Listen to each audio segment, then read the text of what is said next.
This is Digital Voices with Beau Tiffany, inspiring and providing real insight to our listeners with every story, exploring deep stories behind every guest. Please welcome your host, Beau Tiffany. Hey, Peter. How are you doing today? Thanks for coming on Digital Voices. I'm doing good. Excellent. I'm ready to roll. Yeah, I've been excited to have you on. Yeah, thank you. For our listeners, I was a student at Coki Beach Dive School back in 2016 and got my open water certification through you folks. And what a great experience. One of the things that I didn't know previous to coming down there was the water temperature is consistent from top to bottom. When I was diving, it was such a pleasure because it was 80 degrees on the bottom. You'll have that cold with the depth that usually comes with other regions. Is that because of the water currents, or how does that work down there? As far as why the water temperature is the same? Yeah. We do get cold currents and warmer currents, but essentially the water temperature stay the same because our air temperature is about the same, and it tends to moderate. The air temperature in the water tends to moderate itself and the air temperature, so that we don't really have a big change. Right now, the water temperature is probably a little chilly for you. Well, not for you, but as compared to the summer. Right now, it's about 77 degrees. And in the summer, it'll be about 84, 85 degrees. And what happens is we start getting northerly swells in from the states, from cold fronts that go through, and that tends to push the water south, the colder water south, and it starts to cool off. So, but not a big difference not a big change in temperature from top to bottom. It was absolutely a joy. Yeah. So can you tell us, how did you first get into scuba diving and what inspired you to become an instructor? I'm probably a bad role model because I kind of have gone through life just doing one thing and another, not really having a dream or whatever. I tried, my parents were good swimmers and they passed that on to my brothers and my sister. And my two brothers are actually on swim teams. In college, I didn't like to swim laps. I would much rather be a lifeguard and watch girls walking by. So, but we all grew up with a love of the ocean. We spent a lot of our weekends down on Cape Cod. I grew up outside of Boston, as we say. And then, so I think at an early age, I had a love for not a love for the water, but just it didn't intimidate me. And it was just something that, we did. It was another thing that we did. And then I moved out to Colorado and got involved in some, I don't want to get sidetracked, but involved in some businesses and things like that after a while. But I always had a love for warm water, the tropics. My dad had told me about Cuba when he was there during World War II in the Merchant Marines, and always wanted to feel the warm water there. And my older brother was a scuba instructor. So he influenced me a little bit to get certified. He didn't want to teach me. He was teaching scuba and ran the aquatic program at Georgia State in Atlanta. And they would do their checkout dives in Florida. So they would drive all the way down from Atlanta. And he said, if you want to dive with me, you need to be certified. So I got certified. We did our checkout dives in New Mexico. I did my advanced dive in Lake McConaughey in Nebraska. Never really diving in warm water yet.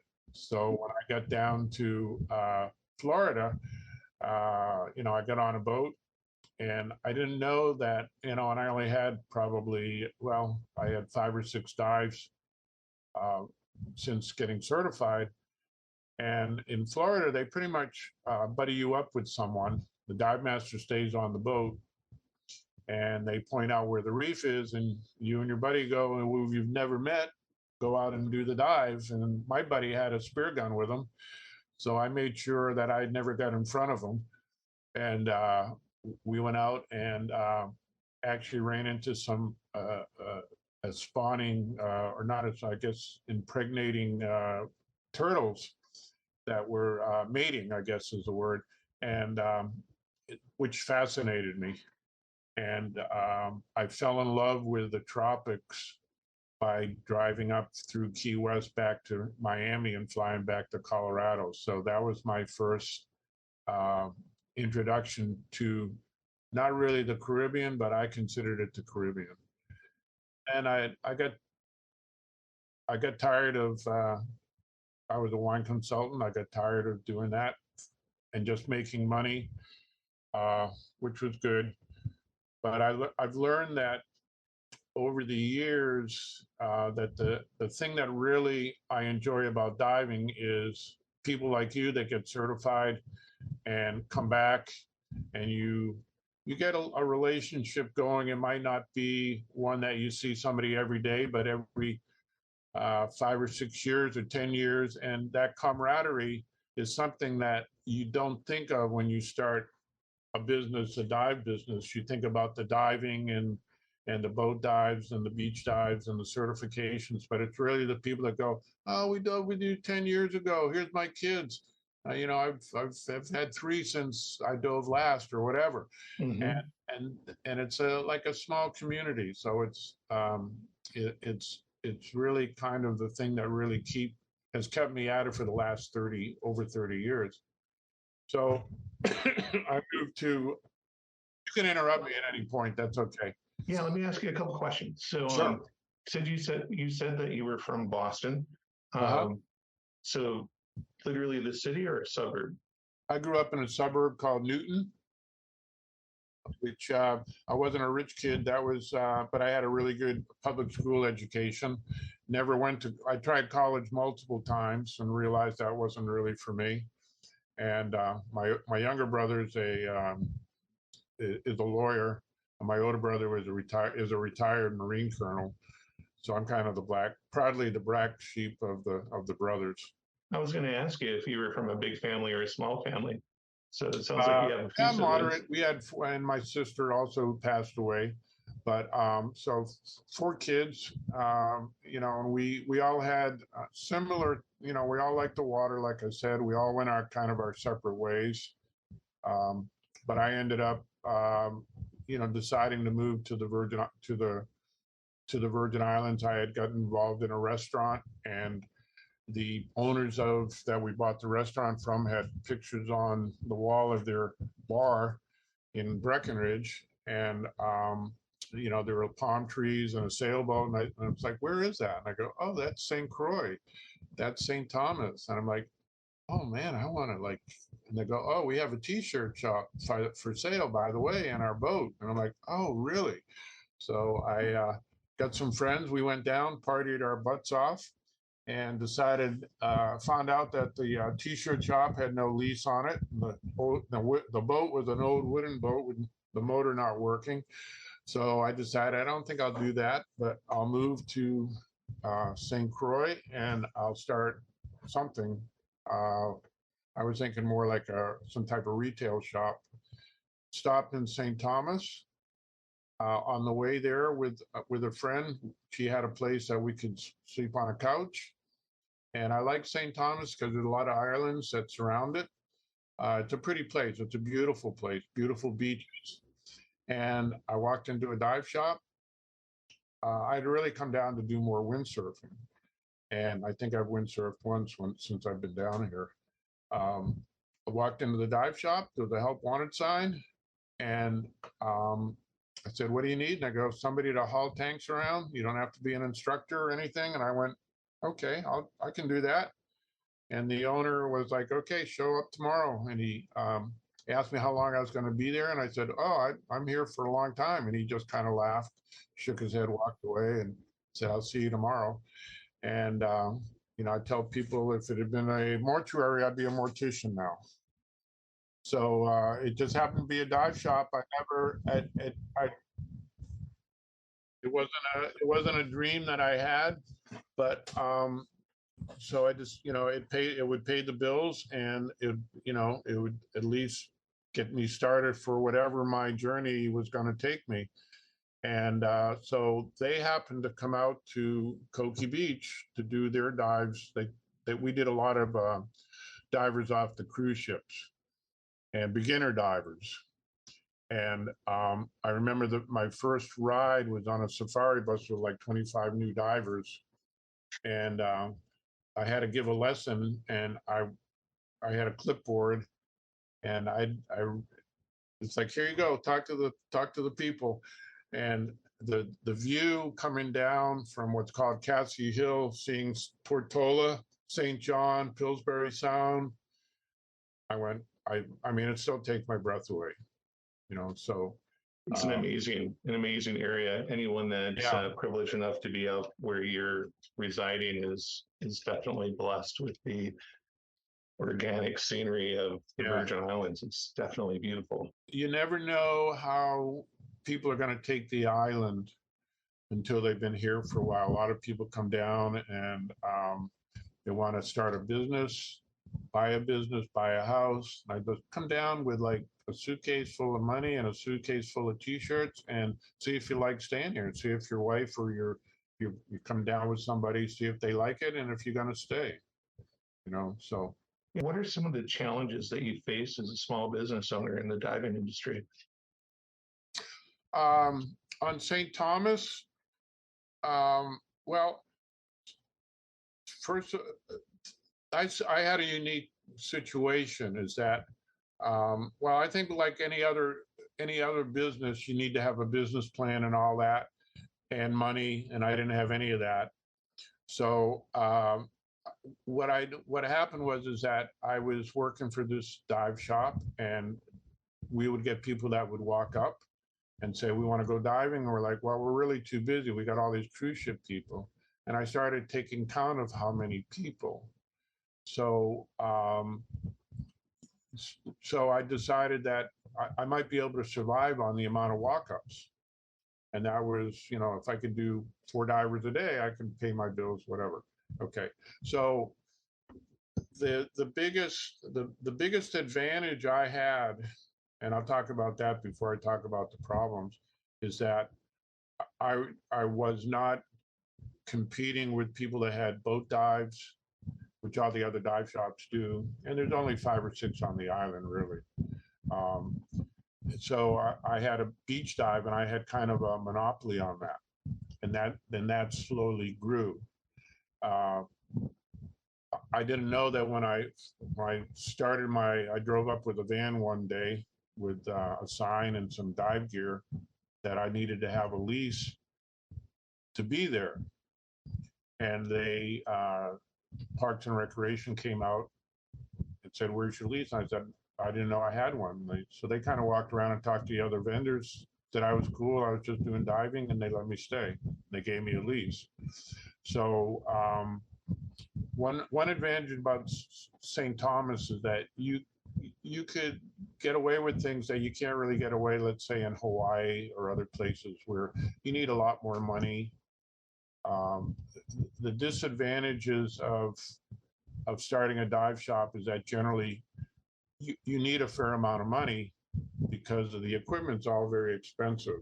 I started without a compressor. I started without a boat, and I was just able to, but I didn't have a lot of overhead either. Right.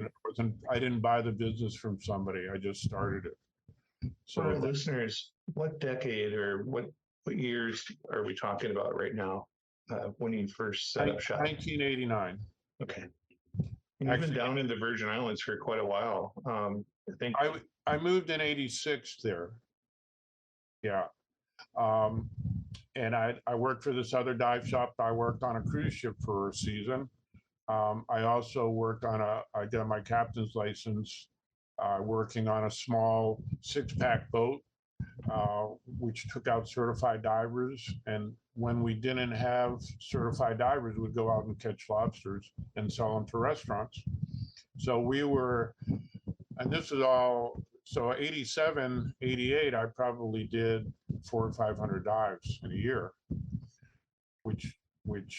and fairly difficult dives, you know, not where we would take the normal recreational diver. So it really upped my ability and my confidence in my diving. And if you've never caught a lobster before, it's a lot of fun. Sure. Yeah. Or shot a fish, but I'd say more catching a lobster is fun. Nowadays, I catch them and let them go. I just gotten over it.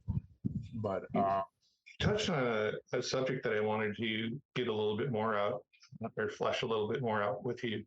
And that's how do you ensure the safety of your divers, and what measures do you use to protect the environment while you're diving? okay, well, you know, I'm a Padi instructor, and Padi is the largest certifying agency in the world. You have to go to spend a week. I was already a NAUI instructor, but I had to do what's called a crossover, which is a week of learning the Padi system, and they're all basically very similar. We have standards we have to go by. We can only take so many people if they're not certified, or if they are, that's a different amount. There's depth limitations depending on what, if we're doing teaching. If they're a certified diver, we can run into legal issues if there's a problem with the diver for over 60 feet. For advanced divers, it's 100 feet. You know, all our gear is maintained. We have visual inspections on scuba tanks, so make sure that that's done yearly, so there's no rust or corrosion in them.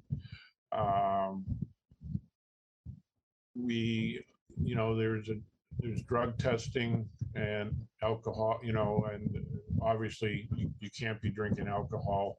So we have to kind of, being in the islands, we have to kind of watch that a little bit. Sure. I know some places in Mexico, they'll give you a beer on the way back, or in between dives. We don't do that. We have a lot of lawyers in the United States. So, but if safety is an issue with an instructor, then they are gone the same day.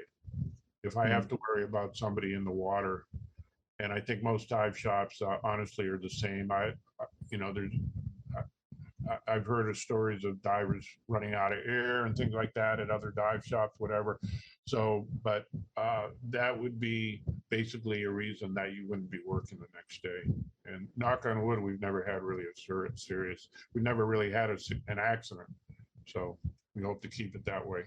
Yeah, absolutely. Well, it's going on close to 40 years now, right? It's going to be, I think we're at, I think 36 years.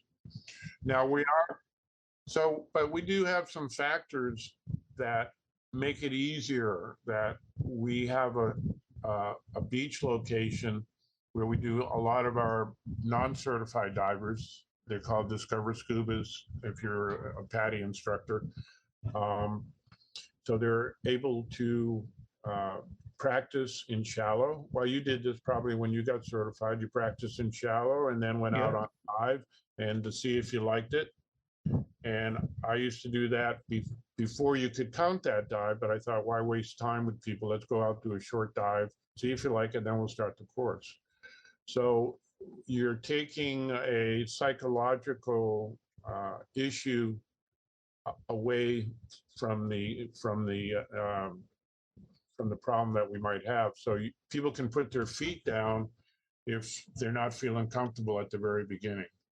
And Sure. But there's no transition from, let's say, a pool, and then they get out on a rocky boat and they're in 20, 30 feet of water. Water is not water. It's different depending on the situation. But if you take that all out, it makes it easier and safer for the person's more relaxed and the dive instructor's more relaxed. Yeah. And a lot of our and so if people are younger or older or more uncomfortable with the water, then going off the shore tends to relax them, and we're able to to get them certified. And most of our diving is in the 40 to 60 foot range. I call it intermediate dives as far as ability. There's not a lot of current. It's, if it's going to be unsafe to go out on the boat, we don't go out. We cancel the dive, which is fairly rare, but it does happen. And like I had mentioned earlier, it's happened more this year than other years. So there's those other, natural factors, nature factors that we have to deal with. But if you can control those somewhat by using a shore or keeping the dive shallow, it tends to work out better. And most divers don't dive that often. It's similar to golf. You go out once or twice a year, or skiing.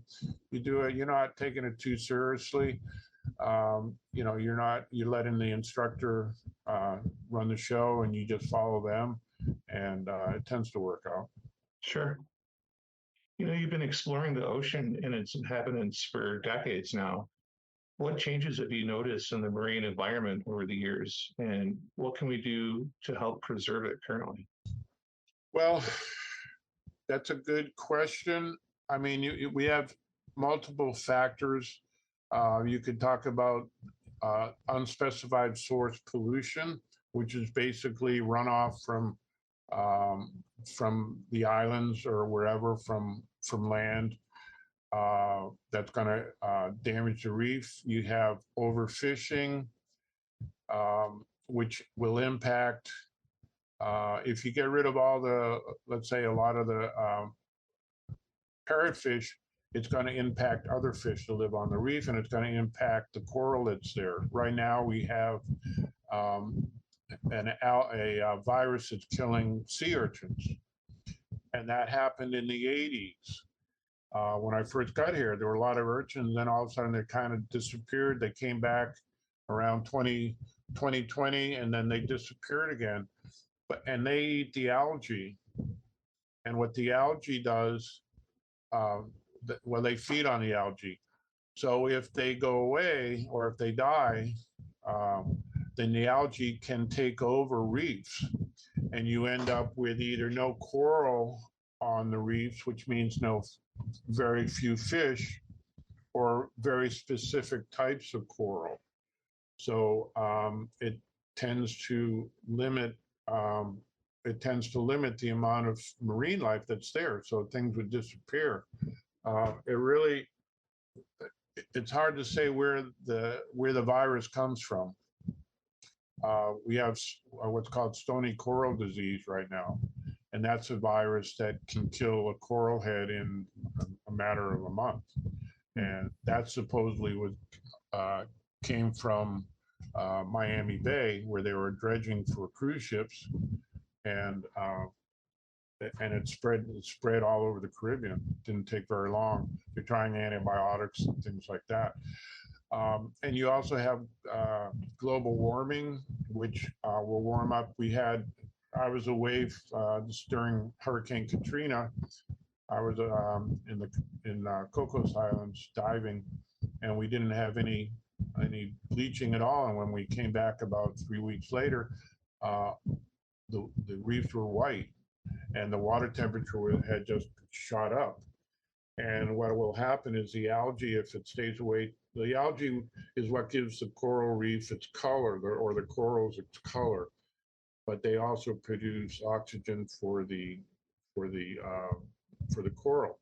So if it's a co-symbiotic relationship, right? Yeah, it's a symbiotic relationship. Mm-hmm. Yeah. So if the algae stays away too long, it's going to die, and the coral will die. Right. So, and that's worse on certain corals than others. So, anyways, a lot of it did come back, but a lot of it didn't. The whole idea is trying to get the people are growing corals now, trying to get corals that aren't going to be affected by as much heat or viruses or things like that. So we have a web of life, if you will, down in the Caribbean in the coral. by not having certain species able to withstand the climate change and some species that are, that obviously changes the web of life, because we're missing then certain species of coral that would normally be there that might cater towards certain fish or some particular job within the ecosystem of the coral reef itself. Does that make sense? But you would eliminate those fish that would need those corals, or would eliminate fish that, let's say, that lived in those corals, and then other fish um, were hunting those fish. Mm-hmm. So yeah, you could go from a very live reef, and over the course, and you see pictures of it in a lot of places where they'll take a picture 20 years ago with all these fish, and then take it now, and it's a desert because everything's dead, and the fish are going to leave because Right. they can't. There's nothing for them to live on, and the predators have nothing to eat. So some fish will eat the corals, or the algae in the corals, and then other fish will eat them or whatever. So yeah, that definitely affects it. We also, I'd say that with global, not only warming, but just global change, environmental change, we have a lot. We're getting heavier hurricanes, bigger hurricanes, stronger hurricanes. A lot of the damage is caused by hurricanes and the swell created by the storm surge or whatever, and that's not that's very dangerous also, and a lot of that's shallow reef. You know, Yeah. You made a great example or point just now. So when I was down at your school, that was 2016. And in 2017, we obviously had two hurricanes that went through the Virgin Islands and really decimated the islands. In fact, I know that if we would have had a class six, if you will, it would have been a class six hurricane. It was one of the strongest that we've seen, to the point where they almost had to create a new scale, correct? well, right, and we had Irma and Maria Mm-hmm.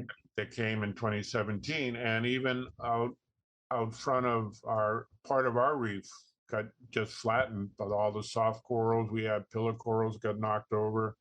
So yeah, that's just now starting to recover. I hadn't been in the water for a while. I had some knee replacements, and I was diving a couple of weeks ago, and I was like, oh wow, I mean, we're getting a lot of soft corals back, but it's different types of corals now. A lot of things that grow quickly are the pillar corals, and you see a lot of elkhorn coral um, that's actually endangered. That's shallow water, but they've gotten damaged by these hurricanes. You know, so yeah, it makes it hard. It makes it hard, and you limit the diversity of the fish that are in those reefs. Sure. So, What about the stuff that blows into the ocean, from those hurricanes? Was that quite a cleanup period for you folks down there, or how did that affect you? I'm sorry, say that again. All the trash and such from the destruction of the hurricanes, obviously, I would Oh, assume goes into the oceans. yeah. What kind of things does the Virgin Islands do to, take care of all of that? And Well, well, two things. I would say that one, it took months for the water to clear up because of the runoff that we had. The water, and I think that's happened I know in the west coast of Florida after the hurricane they just had, last year in Fort Myers area. The water was just black for months, and we had the same, clarity and or lack of it. And a lot of with a lot of rain, we also had an incredible amount of rain after Hurricane Maria. I don't know, must have had a foot of rain. It actually sunk my boat. oh wow, So, which wasn't actually a bad thing, but gave me a little cash flow. So, but you know, you don't know what's in the water. And a lot of these homes, that's the problem. A lot of these homes have septic systems. When they overflow, that's all going to end up running down the mountain into whatever the drainage is back into the ocean. And a lot of the natural drainage has been taken away due to hotels and other buildings. I mean, the building in Water Bay is a prime example of that, which is Wyndham Margaritaville. They didn't build that. It was essentially a Western, but there was a lot of opposition to that. And that's something that the government has to get a handle on. They just, and everywhere, they can't have just unlimited growth. I mean, the problem is all this land becomes so valuable that it's like you can't just let it sit there, can we? And it's like, no, they want to develop it and put something up, and then you get a storm surge, and then insurance rates go up and all this stuff. So we have to do a better idea. The Virgin Islands has its own system, if you will, and it's such a small area.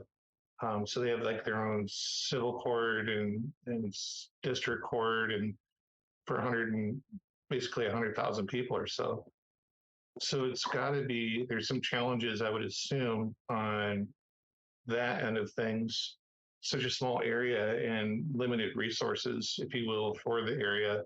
That pollution aspect of things, I think, would probably be more difficult to enforce or police to a certain extent, if you will. And the residents out there, I mean, your history, you've must have seen things change quite a bit.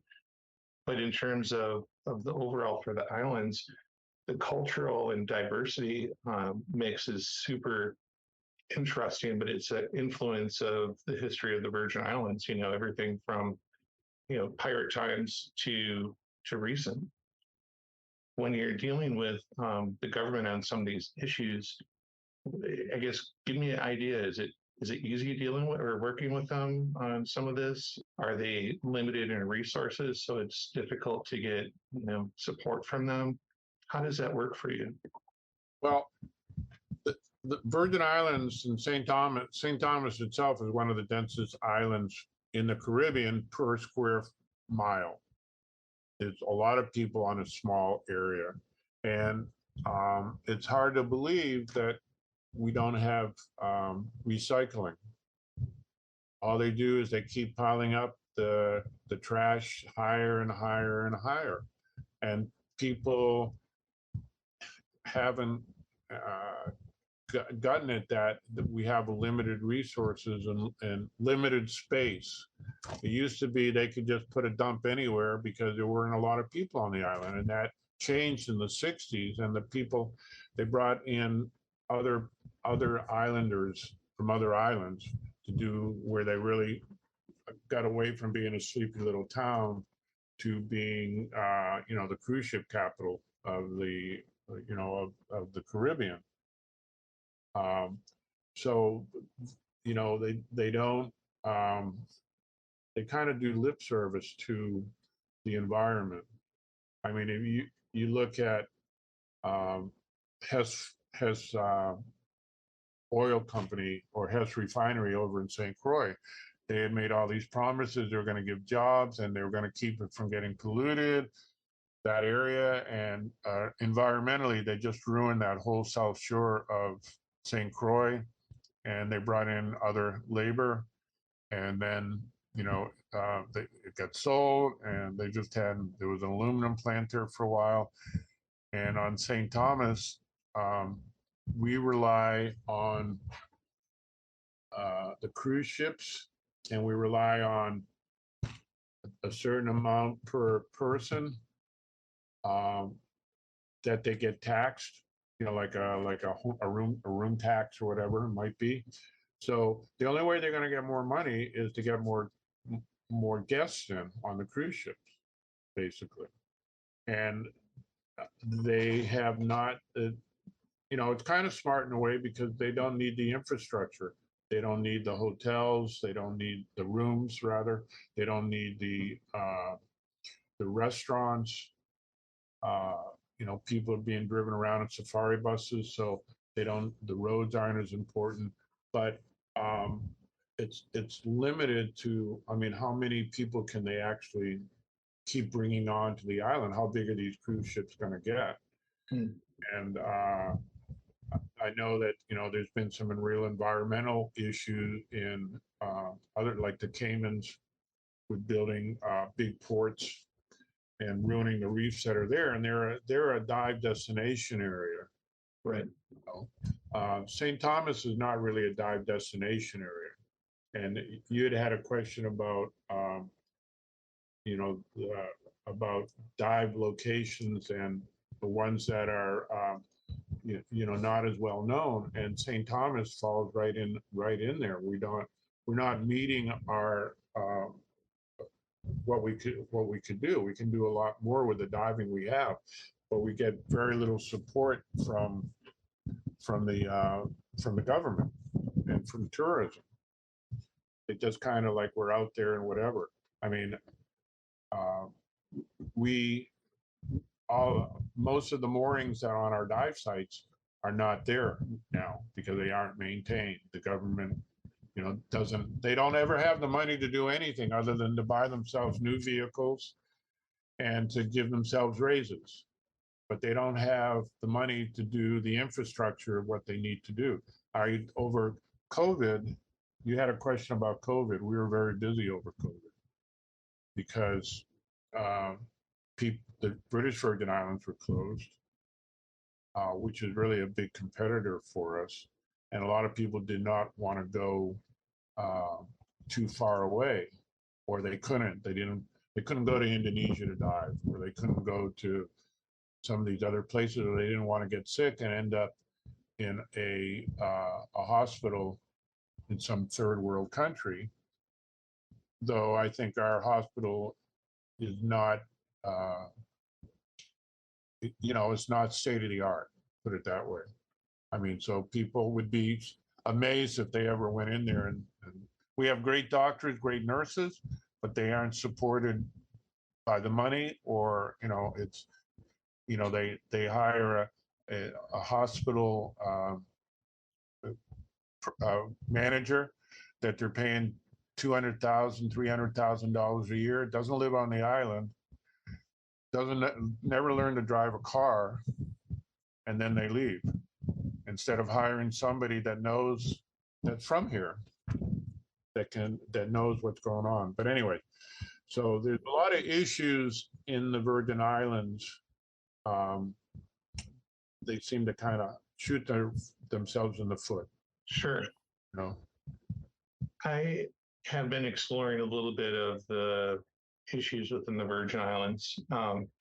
So when I was down there for school, I ended up finishing that, and then I had an accident and completely wrecked my world. I had a brain injury, spinal injuries, pelvic injuries.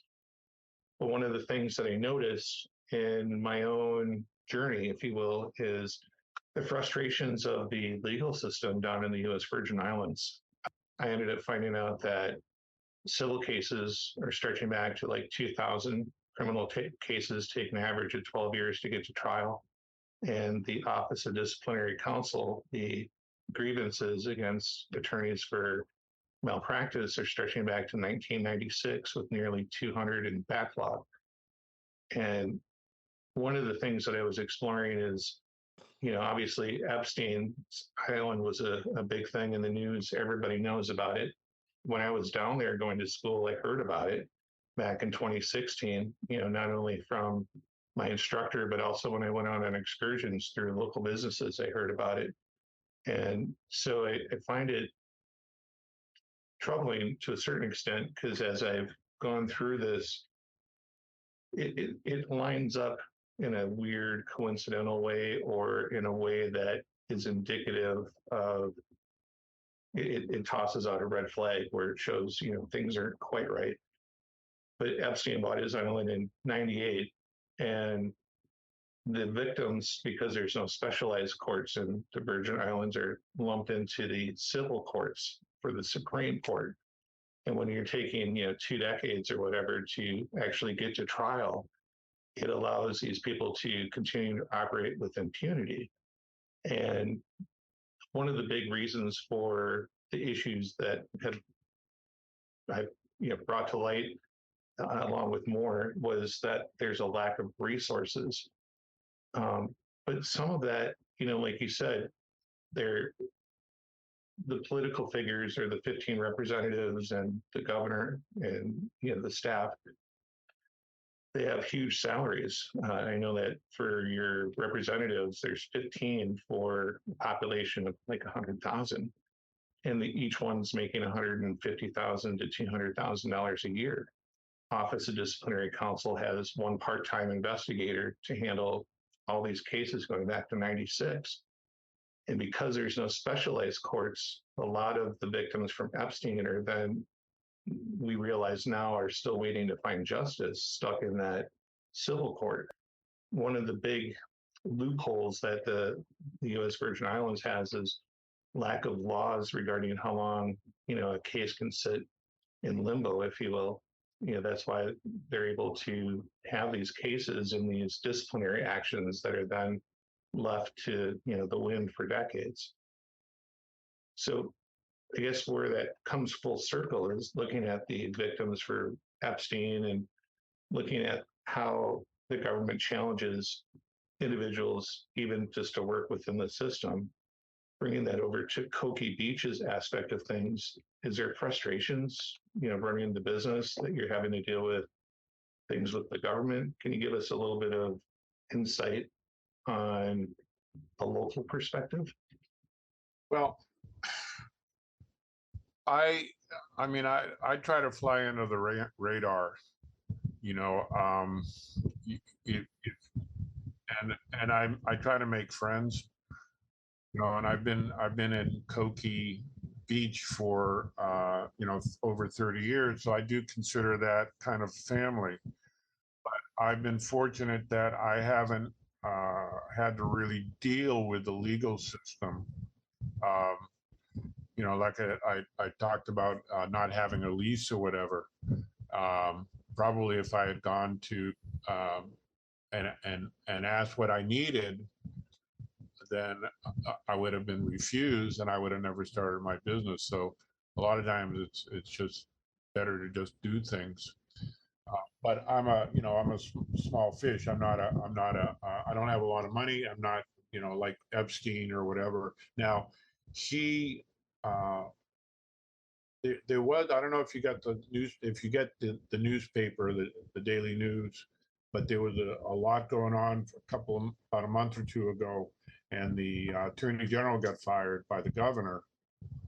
And I think, remember that, yeah, so she definitely made some money there. Denise George, yeah, it was $105 million settlement that she got from Epstein's estate. Yeah, and whatever she got under the table, I think 32 million went to lawyers' fees, and he bought into he owned parts of a lot of businesses in Red Hook, so that he could get product or favors or whatever. When somebody's going to buy part of your business cash, no questions asked, you're going to sign the paper. But yeah, I mean, it's really hard to kick somebody out of a rental unit. I mean, it's like they go through the motions, but it doesn't really mean that much to anybody. And it's more for appearances, right? Huh? Kind of, is it going through the motions but not really doing anything? It's kind of more for the appearance, like they're doing their job, but really they're not. Yeah, and I find that with, well, if you read the history, before this was, when it was owned by the Danes, there was, but there were still wealthy blacks that had family here that helped run the island. I mean, and those names are still around. those people are still, if you look around at the shopping centers, Wheatley and all these other ones, that those are family names, and they own a lot of property and they have a lot of power, and because they give money to whoever, I mean, it's, it's the same as, unfortunately, the same as the states or whatever. I think people are very conservative here. They don't want to really, everybody's getting a little bit. So they're happy with that. The weather's nice. They can go to the beach. They can go out to dinner, see their friends, whatever, But then you have a lot of people in the projects and stuff like that are like, it's an inner city attitude. They don't, there's also an economic segregation here. If you have money, you go to the private schools. If you don't have money, you go to the public schools. You go to UVI, you become a bank teller or an assistant manager. If your family has money, you learn to sail. You go to the private schools, and then you go to relatives somewhere in the States, and you go to a nice college there. And then maybe you come back after a few years, or maybe you don't. But I mean, there's really a segregation, So it's a very the dynamics are very interesting here. I did a little episode thing regarding what you're talking about right now, and let me just toss this by you and see how accurate I might have been. So, with the Virgin Islands history, obviously there was indigenous people, that were there previous to Columbus's discovery, if you will, on a second voyage to the Americas of the Virgin Islands, which then brought, the slave trade and plantations and, the sugar cane and all of that was a huge industry within the U.S. Virgin Islands. But looking at that, we had plantations that were then mostly worked by the slaves. And when skipping forward, when slavery ended, there was still kind of a class system within the U.S. Virgin Islands, where even though they weren't slaves, they were still working as servants or maids or house cleaners, or that they weren't typically, except for maybe a few of the families that you mentioned a little bit ago, on that upper elite status. It was typically the white person, correct? Yeah, I mean, but that wasn't unusual. I mean, there was a fair amount of blacks that had a lot of power on the island. I think the Danes were a little different than Americans. I mean, they were a little more into integration than when the islands were sold to the United States. But also, I think I know that the capital of the Danish West Indies was not St. Thomas. Mm. It was St. Croix. Croix. Mm-hmm. Because St. Croix was agriculturally much superior as far as the land, much flatter, and not only sugarcane, but corn was a big product too, because that was a New World product, and they sold a lot of that to Europe. But St. Thomas was always a merchandise marketing bars. They were selling loot that had been stolen from the pirates, whatever. So it was always a hustle and a bustle. So when that happens, I think things get a little more integrated, because people are able to do more commerce than being on a farm or whatever. I don't know. That's just my theory, and that that St. Thomas, had that culture grow up. It's just an interesting cultural identity being a resident from the Virgin Islands, I would think. When tourism started to became the main source of income. of the Virgin Islands, it caused the cost of living to go up through the roof. The Virgin Islands is a territory, which means that citizens are U.S. citizens, but not able to vote, right? They're not able to vote here. They could vote if they moved to the States. How much has the population changed in the time that you've been living in the Virgin Islands? Is it still relatively the same, or has it changed a lot? It's really hard to tell because I always say, people say, "Oh, how many people live on the Virgin Islands in St. Thomas?" And I always say it's about 50,000, and it's been about 50,000 for the last 30 years that I've been here. You know, how many people are legal and not legal and everything? That's another story. But you know, I don't know. Um, but that same, I think that same group of people is pretty entrenched. You know, they just have, you know, when the building and everything started in the 60s, they opened up immigration to other islands and they came in, and I'm sure they intermarried and whatever, you know, and so it's hard to tell. You know, a lot of these people are born and raised here. I mean, you know, 90%, I think 80% of the people are, you know, born and raised in the Virgin Islands. The like myself, people that move down from the States, black or white, that's a very small percentage. So you got to be a little careful when you start a business.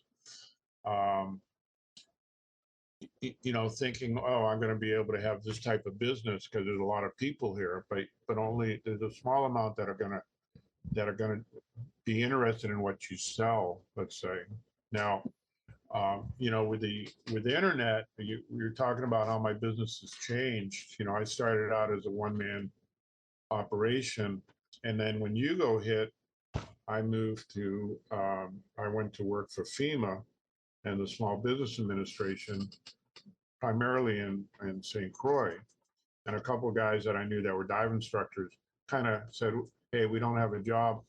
We'll just work for a percentage of what we can do." And then, so I was gone about 6 months. When I came back, they like to go out in bars and party and meet people, and we picked up and we were pretty busy. And I remember my first. So I started adding people. I'd have, you know, 4 or 5 instructors on, and then I finally got a compressor. I had to find an office and a place for power, you know, for the compressor. Air is not free. Right. It's very expensive. Okay. But so it just I decided that, you know, rather than go back to the way I was, we just would continue on. What I was going to say is I remember there used to be Skin Diver magazine, and I finally was able to put an ad in Skin Diver magazine for 1 month. It was the size of a business card, and it cost me, I think, $1,000. And I was so proud that I was able to do that. And now with the internet, I was one of the first people to get a website. It was like, you could see this was going to happen. I knew the phones were going to be, even when they were the big phone with the you know, the antenna on it. I knew that was going to. I didn't make any money on it, but I knew that would be. You would have all your banking, everything that you needed would be in that friggin' phone. Mm-hmm. And smartphones came out, but I think. You know, media and social media and all these things have really been a godsend to, well, just about every business, you know. Yeah. But unfortunately, we are also ATM machines to other businesses. Right, right. Because they want money from everybody, and we want to get money from everybody. So it's you know, very very. It's changed quite a bit, but it's only at its infancy. I don't know where it's scary where it's going to go. I don't know. I don't know if I want to, or I won't be there, but I don't know if I want to be there. You know. Well, one of the things that I think is important to me was I noticed by your work at Coki Beach in terms of coral restoration work. I saw, you know, underwater you had like propagating beds for coral and things like that when I was down there. And with global warming or climate change as it is, I don't know how many other people in your area are doing that. The only one that I'm aware of is you. Coral World has a grant, and they are working on. They've spent a lot of money and have their pools behind, and they're growing coral there, and then they're putting it in the ocean by the dome there to let it grow out more. And and the university UVI is doing that also. Those are really the two main. I don't have the money to. I might have just got that confused because you're basically set up in Coral World. Or, They're so just my landlord. That's a long story if you ever want to hear it Sure. about how that came about. But yeah, I don't. I mean, there's a lot of money out there. It's Yeah. a big hot topic right now. You know, Let me just twist your arm. Tell us that story since you said it was an interesting one. I don't want to forget and then not be able to ask you. Well, okay, so we talked about getting a office and a compressor and all that, and Yep. there's a little gas station where I had that up the road from, the Puma station, and then on the road to Coki, the fellow that owns Lake's Chicken Fry was building this building on the road to Coki, and I keep driving by that.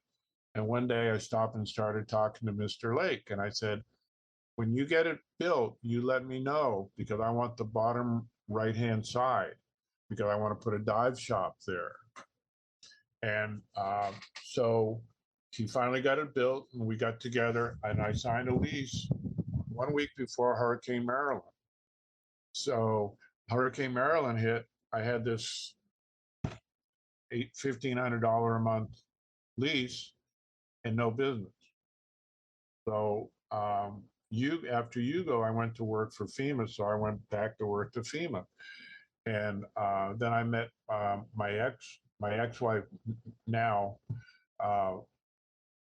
She came over. She was on vacation from Italy, and so we ended up getting married, living together, and then getting married. I went to bring her back from Europe. I had known her for a week, and we had a house in. We had a little shanty in Hull Bay, right on down on the water, and I loved it there. And I had this old Nissan pickup truck with wooden sides to it because the tail bed, the bed rusted away. So she said, you know what, we need to move closer because one day this truck's not going to make it. And I'm like, there's no way I'm going to live in Smith Bay. Just no way. So sure enough, we did. And it was the best thing, the smartest thing, not the smartest thing she did, but pretty smart anyways. So we moved in there, and her dad and mom came to visit us, and he was pretty good, and he put a kitchen in there. It was kind of had a semi set up plumbing and everything. So we ended up living there for about a year and a half, couple years. And I had my compressor at this Puma station, and I said, well, I can't, the roof's damaged and I'm going to have to move, which they weren't happy about. I think I kind of broke the lease, and I moved the compressor over there. Now, the dive shop that I worked for ended up getting kicked out of the location, and the owner died, and he had sold it. So they were at Coral World, and they had a compressor up there. And the deal with Coral World is that they had to provide Coral World with air. And they dove off of about where I'm at now. I'm at the end of the beach. I don't know if I was there. I think I was there when you were here. I had a little drop off. Yeah, okay. So the problem was the air was so bad that Coral World, the people that ran the aquatic program there, refused to get air from them. So they would come down and drop their tanks off with us, and we would fill their tanks and charge them. So we made enough money, we bought a condo at Mahogany Run and turned that into a dive shop like we said we were gonna, with a retail space and a classroom and an office and even a computer. And my Laura learned QuickBooks on her own, read the book about how to, and now she has other accounts. But we had our first computer right there. And so Coral World would come down and pay for air fills. And then when Laura and I split up, and the rent had kept going up on the location there, and I really didn't need a dive shop. It was like a lot of the taxis would just drive by anyways. They weren't going to stop and drop people off and all that. So anyways, so I talked to Coral World. I'm like, we're going to close our shop. And the other dive shop had gotten kicked out of Coral World. And she said, well, bring your compressor up here and just provide us air, and we'll give you, we won't charge you for electricity, won't charge you for the location. You just need to provide air every day. And I said, okay. So we did that. We moved that. And then for about a year, we had to carry tanks up and down. Well, then I moved into that location also. That came open. And that's another story. But we'd have to carry tanks up and down those stairs for about a year. And then we ran high pressure from the compressor down to the beach, which is about 1,000 feet, which was $10,000. But anyway, so that's how we got into Coral World. And now I have an office through a little location that opened up, and I got my office here and everything. So, and I live behind Coral World, and pretty happy with all that. Yeah, well, it's beautiful, absolutely beautiful where you are. And the really nice thing about that little area is that it's removed enough where you feel secluded within your little area. Oh yeah, it really. I have 4 cats that are outside most of the day. I don't worry about dogs or any cars running them over or anything. Yeah, back there. We got big dogs that live next door, and they keep people away. sure. They got a bark, So yeah, it's very safe there, and all the people that live in that area work at Coral World, and they're all animal lovers. So Yeah. Well, I think it's, for me, I was impressed by Coral World, which I thought was more affiliated with you. But regardless of that, it's important to note that they really have a focus on like coral propagation, trying to mitigate and try to figure out some of the hurdles with climate change. And you obviously help with that too, being that you're based out of Coral World, and have such a close camaraderie with them. Seems like you both have a goal and an approach regarding climate change and awareness, especially with the divers that are coming in, how that is affecting the island, how that will continue to affect and shape the island. That's one thing I wanted to ask. We have this huge glacier that's hanging on by its fingernails, if you will, about the size of Florida. Forget the name of it off the top of my head, but that potentially has the ability to raise sea level by up to 10 feet, from what I hear, and that could happen in a short period of time. How do you prepare as an island for that? How do you prepare if you're an island nation? What types of things are you guys looking at doing to preserve the future of the U.S. Virgin Islands? Well, let me just digress and just say something about Coral World. Is that when I got here, when I started my business, I actually had a little location at Coral World back in the 80s when it was owned by the original company. And it was more of an entertainment type of thing, aquarium stuff. The Trudy Pryor, who's the owner now, and her husband, and they're very active in the community, and done a lot with the Humane Society, but they have made a transition from being an entertainment type of facility to an educational facility. And I give them because there's always all that thing about aquariums and dolphins and sea lions and stuff, but everything they're doing, they've spent a lot of. You got to have a lot of money to own an aquarium, really, marine park, and they've really gone out of their way, and these animals are treated better, have better care than I do. And we actually, my Laura and I, even though I'm remarried, she's my bookkeeper. We were in the water the other day with the dolphins, and they wanted us to come in and interact with one of the females because she had just given birth a month or so before, and they wanted to slowly get her reintroduced to humans. And they didn't want any people just flopping around in the water, people that were comfortable. So we spent a little time with them, and the way they understand these animals and the closeness was really it was really heartening, and I was very impressed because I'd never been in the wild. I've been in the wild with dolphins, but not where they would come up and I could like kiss them on the nose and give a little hand signal, and they can see that. She was actually, the female is blind, due to I guess from the previous where she was before. They always take animals that are from poorly run or outdated facilities. So, but she can with her sonar can see hand signals underwater. So it was really, and then the little baby swimming around and everything. So it was totally cool. But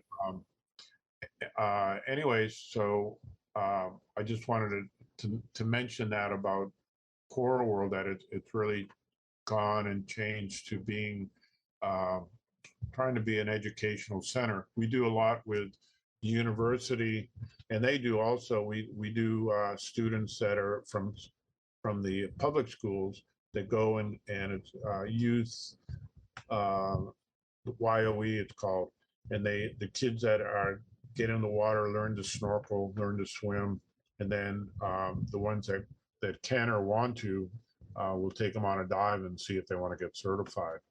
So there's a lot of programs going on with cleanups that we have Earth Day coming up soon in April. So we're going to do a big cleanup for that. So that's great. And Coral World is a leader.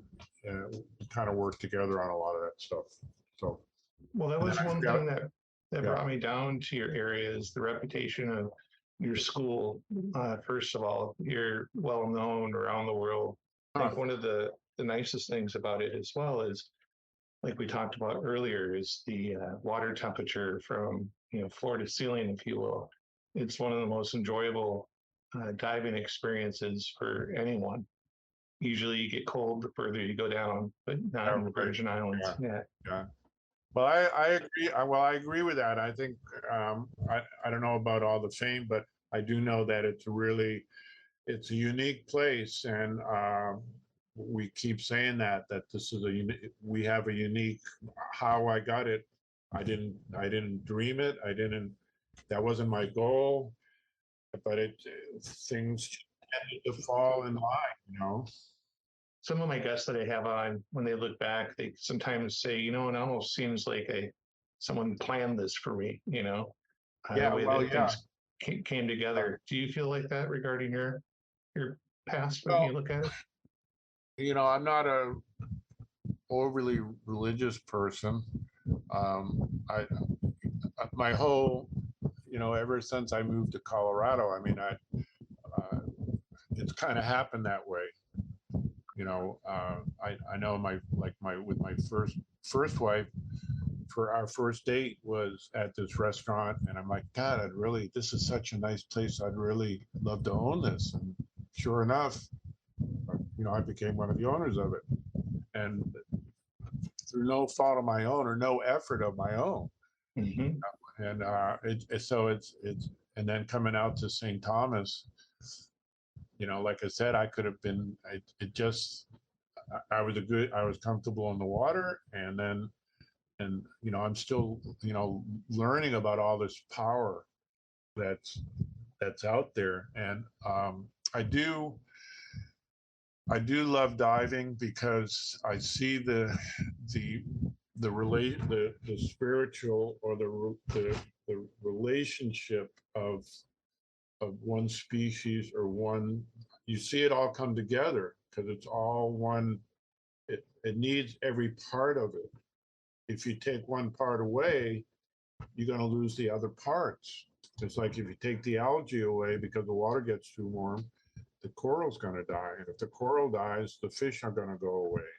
And they're going to die because there's not, anything nearby, and if the algae dies, I mean, if the sea urchins die, the algae is going to take over. I mean, it's just, to get rid of humans would be doing a lot better, I guess.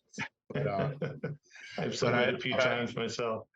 But that whole, I think the more you learn, the more comfortable you are in the water, the better somebody becomes in the water, the more they feel part of it.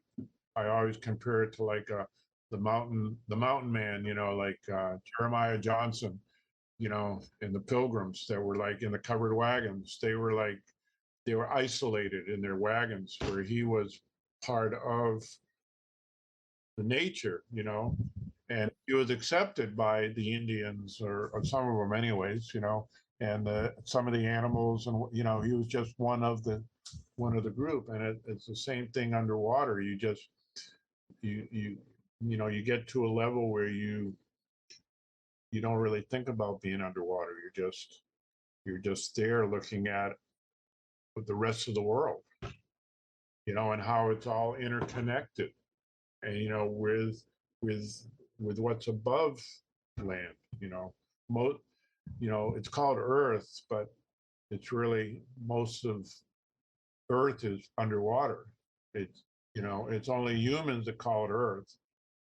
So it people are always thinking about what I'm going to see down there.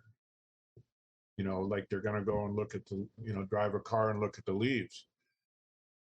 You're weightless. You don't. That's part of. That's probably the most fun thing, or it allows you to be part of that environment. And people are spending, millions of dollars to go into outer space to float around for what, a couple of minutes and look out a window. I mean, really? You can go under, that's why it's called inner space. I mean, so you can do that for almost nothing, and the better a diver you are, the more comfortable you are. And it can be like 20 feet. People are like, how deep have you gone? It's like, well, I don't know. How fast have you driven your car? That doesn't really, you're not going to see a lot when you do that, So it's I don't know. I don't expect most students or divers to have 10,000 dives, but if they have, they can have 3 or 4 dives and be really comfortable, but they have to kind of let themselves go, and tells you a lot of somebody, how they are and how they act in the water. Yeah. It's like a different world. Absolutely. And, it's interesting. Obviously you're a teacher. I wonder if you ever realize how much of a teacher you've become over the years. I think your legacy, as the years go by, is a legacy of a teacher. I think the insights and the passion for diving is infectious, and especially when you have your heart and your soul behind something, as you do, the amount of lives that you've affected by introducing them to diving. You touched on how this is 3/4 of the world is covered in water, but we're more anxious to go into outer space than we are to explore our own backyards. Diving is such a enriching experience, as you alluded to. It brings you closer to nature. It makes you more aware of the web of life, and it just connects you in a way that very few other things can, in my opinion. Yeah, I would definitely agree. And we're getting close to your time that you had to go. What I would like to do is, there's probably another session or two we wanted to that we could just Sure. talk and whatnot. Um, Maybe in a month or so, I'd like to kind of do a part two on this, because we only got through, maybe half to 60% of what I wanted to touch on. But maybe if you had an enjoyable time today, maybe we can reconvene in a month or something and just chit chat Sure. again. Yeah, I this is my first podcast, so Oh, really? You're a natural. I didn't actually invite anybody else like my wife or anybody, because I didn't know how I was going to do. So, but we really didn't touch on everything anyway. So I mean, No, and it's funny when you start talking how it leads in its own direction sometimes. Um, that's why having the questions as an outline format is easier, but it's so hard to stick to it, because as you're talking, right, the nature of the conversation can go this way or that. So right. Well, I'll tell you the truth. A lot of what we talked about, I talk about with guests. Will be on the boat, and it's like some of them probably think I'm crazy, and others love it, and it's like it's just who I am, and it's like I won't. I'll say I'm blessed with where I am. I mean, you're where you're supposed to be, I think. yeah, and I'm getting near the end of that too. I mean, I'm 71. How many more years will I have working? I do miss. I'm not diving very much just because of my knees. I'm trying to get that back going again. Uh, that's why I got to get an antibiotic for my knees. But I miss that a lot. The most, is not being in diving every day and having fun with people or whatever, because it gets to a point where it's really easy for me. Yeah. Do it. You know. Well, it becomes your life, and it's like taking away your ability to walk or breathe. If that's what you've known for however long, it's Yeah. really hard to leave that behind. Yeah. Well, So, I'm gonna go out fighting, but anyways, life continues on. I still have other things I want to do, but yeah. Well, I you think know, you're doing great. I'm friends with an attorney named Robert Mills. He helps me do segments on my podcast called Hinge Points of History. So we looked at like the Spanish Armada and some other unique or hinge points of history. Wanted to go over some of the pirate history, but we don't have time for that today. However, maybe we could save that for our next talk. We could talk about, Blackbeard and Captain Kidd and some of the notable pirates. Maybe what wrecks might be yeah, diveable in that area. I'm not really, to be honest with you. I've got a friend. He's from Boston. This is my shop cat, Nice. Diamond. She's a comfort kitty. People like to just come over and pet her. But a friend of mine, his name is Sean. He's done a lot of diving in the harbor, and he's really up on his coins and his history. From the pirate point, from the booty point of view, because he's got a little museum up at Bluebeard's Castle, or Bluebeard's Castle. Um, I can. He would be an interesting person to. He's a character. He'll talk twice as much as I will. But I could. Let me see if I can try to connect with him and see if he would. Then you could talk to him about it, and it'd probably be a good thing for him and his business and everything. So Yeah. Well, I would be very interested in that. I love the historical aspect of things. Just to put my foot in the door, I'd be yeah, interested in connection to Coki Beach or the coral world as well. Sorry. just so that we can get, more attention put on the Yeah, conservation I efforts can and things. talk to some of the people that are working on the coral restoration project. See if I can have them contact you or whatever. I think that would be good. Yeah, Yeah, that would be great. yeah, for sure. Especially putting that information out. Maybe I'm always looking at a bigger picture. Maybe we could, somehow get tourism for people that wanted to come out and dive, but also to help with conservation efforts, in some way, if there's a way to structure that or something.